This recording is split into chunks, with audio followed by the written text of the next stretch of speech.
Not everyone is beautiful. You probably aren't beautiful. It's statistical, not personal. Most of us are average, a few of us are ugly, and a tiny number of us are beautiful or handsome.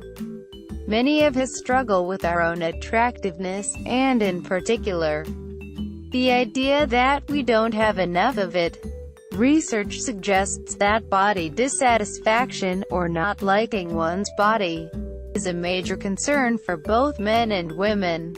And the pursuit of a more attractive body, if manifested as a drive for thinness or a drive for muscularity, is a big risk factor for the development of eating disorders and muscle dysmorphia, both which are on the rise in Australia.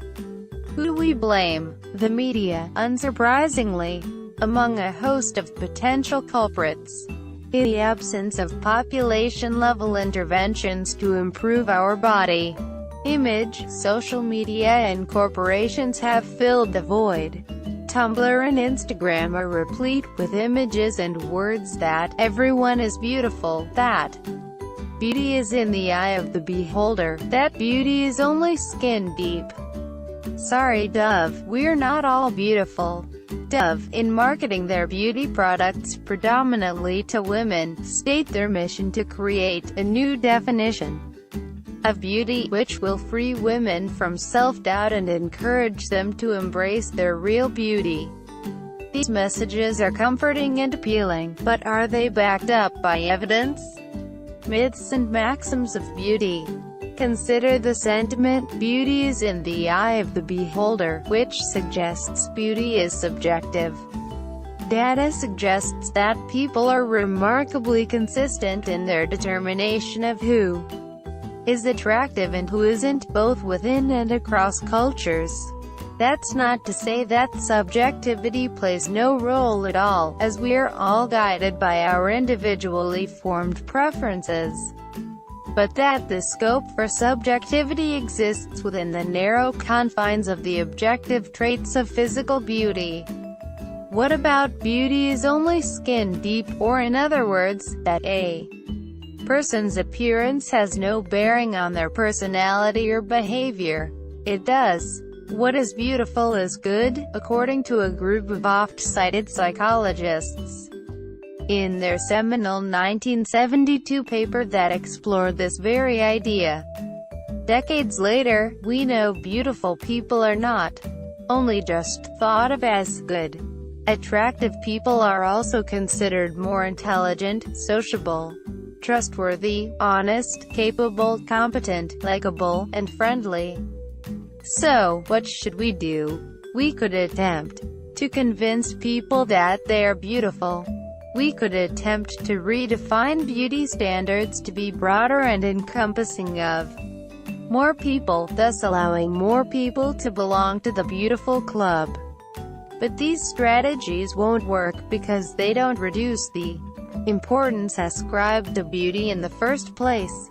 We could preach the platitude that beauty is simply unimportant, but this is wholly inconsistent with the data. We ought to be balanced in our approach to beauty, that it is important, but not as important as the media makes it out to be. The media will encourage you to base a disproportionate amount of your self-esteem on your and others' positive evaluations of your external appearance. For some, this harmful tendency stems from family, friends, and partners. Understand that you are complex and multifaceted. The sources from which you derive your self-esteem and self-worth must be similarly diverse. What can you do with your body? What can your brain do? Are you intelligent, creative, funny, athletic, caring, a hard worker, a great cook, a great mother or father? Consciously placing less importance on physical attractiveness and diversifying sources of self-esteem won't be easy. For some, the process will be extremely difficult, and it may be wise to seek the advice of a psychologist. A generous dose of skepticism is also needed, particularly toward campaigns spearheaded by the beauty industry, especially when these advertisements mask their commercial intentions under the guise of feel-good benevolence. Don't be too disheartened that you're not beautiful. Not many people are. Cultivate your self-esteem elsewhere. You'll feel better for it. This article was co-authored by Song-Won Lee, undergraduate, LLB, BA candidate at the University of Queensland.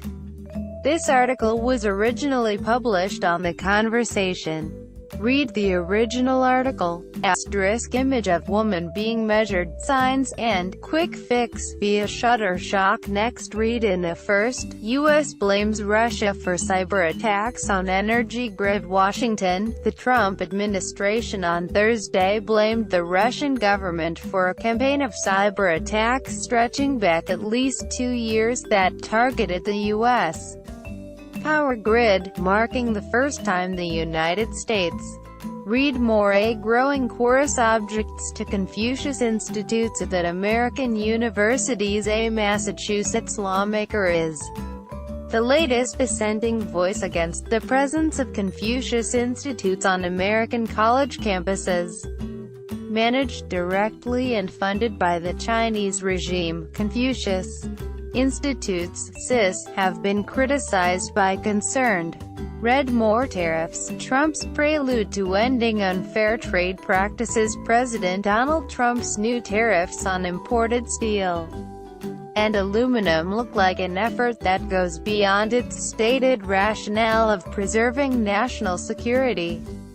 The tariffs could be the first of a number of. Read more.